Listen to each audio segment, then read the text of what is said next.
প্রবাসী শ্রমিকদের অবদানের জন্য স্বীকৃতি দিতে পারি। সারা পৃথিবী জুড়ে নানা কাজে বাংলাদেশিরা কৃতিত্ব দেখাচ্ছে। আমরা 21-এর দিনে তাদের সবাইকে স্মরণ করতে চাই।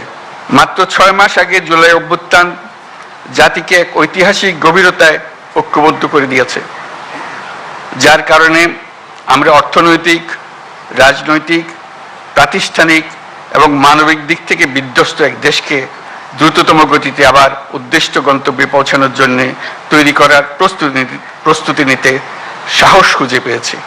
21-এর টান বয়সের ঊর্ধ্বে, প্রজন্মের ঊর্ধ্বে। 21-এর টান প্রজন্ম বিস্তৃত হয়েছে, শুধু তাই নয়, এই টান গভীরতর হয়েছে, আমাদেরকে দুঃসাহসী করেছে। ছাত্র জনতার অভ্যুত্থান তারই জ্বলন্ত প্রমাণ। দুঃস্বপ্নের বাংলাদেশকে ছাত্র জনতা নতুন বাংলাদেশে রূপান্তরিত করার জন্য ঝাঁপিয়ে পড়েছিল। তারা অসম্ভবকে সম্ভব করে দেখিয়েছে।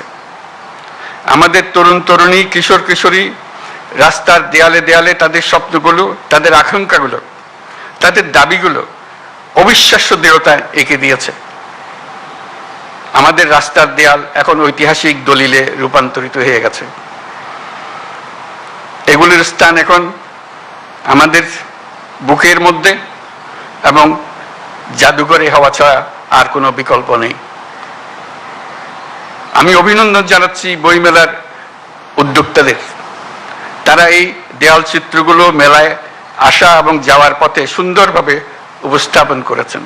তাদের উদ্দেশ্যে আমরা একটা হাততালি দিই।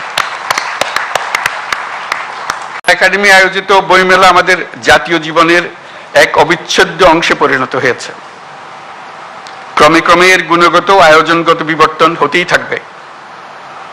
বইমেলায় হাজির করার জন্য লেখক লেখিকারা সারা বছর প্রস্তুতি নিতে থাকেন যথাসময়ে নিজ নিজ বই সমাপ্ত করার জন্য।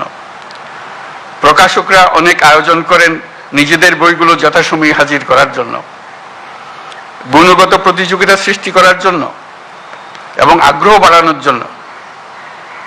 প্রতি বছর বিষয়ভিত্তিক সেরা লেখক স্বীকৃতির আয়োজন করলে লেখকরা এই স্বীকৃতি পাওয়ার জন্য এবং সেরা লেখকরা সেরা প্রকাশক পাওয়ার জন্য অনেক সহায়ক হবে।